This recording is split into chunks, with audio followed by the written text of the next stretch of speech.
was she? How's she handling all that? Last night, there was the mixer, and then we had dinner, and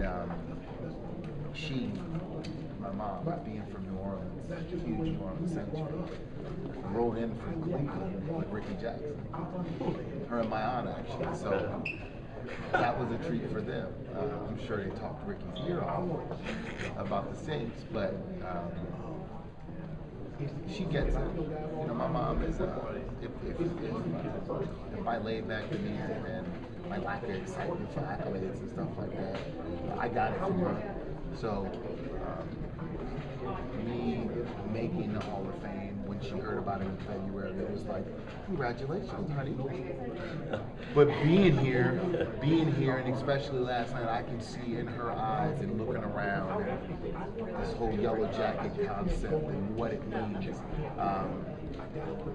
Obviously, she's definitely proud of her son, but it's starting to kind of take a different feel, and I'm excited to see her get excited, because you think it's difficult for me to get excited just watching.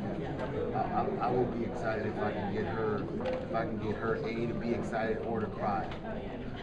Have you seen the bust yet, or do you not see it until it's inducted? I haven't seen it since prom, but I have seen it. Does it look like you? Some of the guys say it doesn't look like Marshall. But I think so. You know, obviously it's not me, but I believe my guy did a great job at duplicating what he could of me.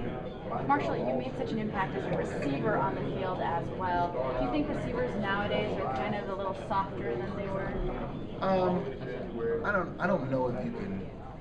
Outside of playing kicker, punter, and maybe quarterback now, I don't know if you can call a football player soft. You know, Quarterback now? You're going that? Well, you can't touch him anymore. It's kind of, there's so many rules for the quarterback and what you and how you have to hit them. So it's not the quarterback per se; it's the position. But I don't know if you can play football and be considered soft. Receivers are obviously they're divas, and many of them will tell you that they demand the football, they demand their respect, and rightfully so, because it takes a lot for them to have success.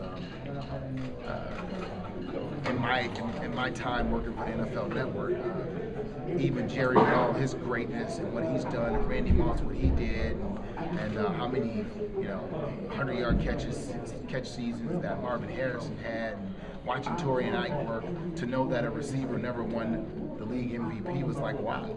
And it lets you know what the dynamic is for a receiver to have success, what happens. So, soft, no. Diva, yeah. Well, you've got yourself and Sharp that both made huge impacts as receivers. If there was a Mount Rushmore of receivers, who would you put on it? Oh, man, that's tough. And obviously, I'm biased. The only guy that I did not play with that I would put on there would be Jerry Rice.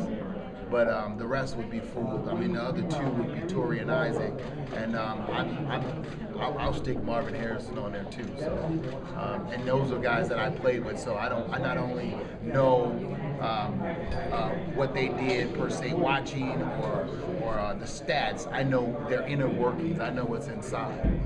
So how do you build the perfect receiver? What does it take on the outside and then on the inside? Oh man, that's hard. Right now, that would be Andre Johnson. If you had a guy, you said, hey, I want a receiver, it would be Andre. Specifically his hands or his feet or his There's physicality? I think the total package, his abilities to do any and everything on the football field. He has no limitations. Who's your favorite guy to watch in the NFL nowadays? I don't really have a favorite. I'm a fan of the game. Is there a guy that you always want to make sure you catch his game? No, not a guy. Not per se a guy, but watching the Saints play, they have fun the way that we have fun. We have fun. It's all about that. Like, the teams, are they having fun? I watch Drew Brees and his guys interact and how they go about it. They're having fun. The Green Bay Packers, when Aaron Rodgers, they're having fun, because that's what it's about. It's about enjoying the game and having fun. Now, you're one of only 11 Colts inducted into the Hall of Fame. How does the fact that you played for two teams work into this for you? It's fine for me.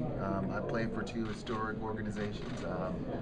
They have great history when you think about Hall of Fame guys with the Rams, and Hall of Fame guys with the Colts. I'm in a great class. What are you going to do tonight to get ready for tomorrow and try to test you? Go to sleep, I guess. Do what I always do at night. So you're not gonna tweak the speech at all, or go over it one more time, or Who knows? I mean, that could happen, but I doubt it. It is what it is. you're probably prepared as usual. Huh? You talked about this a little bit on the conference call. I guess it was last week. But just Rocky Marshall. If you could talk a little bit about him, and he's going to present you. Yeah, and just you what he's meant to do. I guess it's odd to have an agent presenting the player, but I mean, this could have very easily been my oldest son. He's 16, or Marshall Jr. He's 16, or could have been Mike Martz. Could have been Gene Huey. I mean, those guys really affected me. Wilbur Montgomery, another guy it could have been.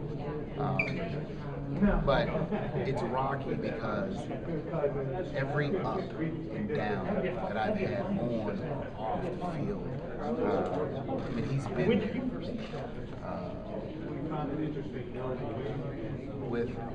with advice that most agents wouldn't give you in fear of losing their job. And when I look back at it, when I look back on it, and I think about our relationship, we never had player agent. We've been friends the whole time.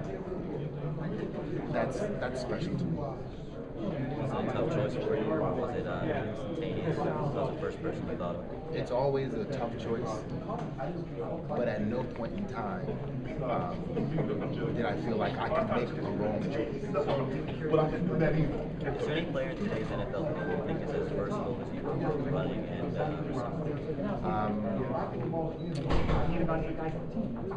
That's not the norm in the NFL. There's a back for everything.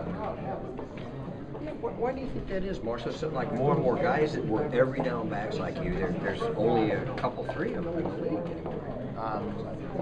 anymore. It's a good question. I have no idea why it's like that. My assumption, I mean, we put limits on people. That's what it's all about. If I tell you, if I don't put you in on passing plays, that means you can't protect the quarterback. If I don't have you run routes, it means you can't catch. We put limits on people. We only allow them to do certain things until we need them to do more than that, and then you find out that they can do it. It's just how it is. do you think that takes away from the game, not having those every down backs? The game is the game. This game is going to be great whether you have 3 backs, 2 backs, 1 back. This game will be great. Teams will find a way to win with whomever they have. Back in February when you got inducted,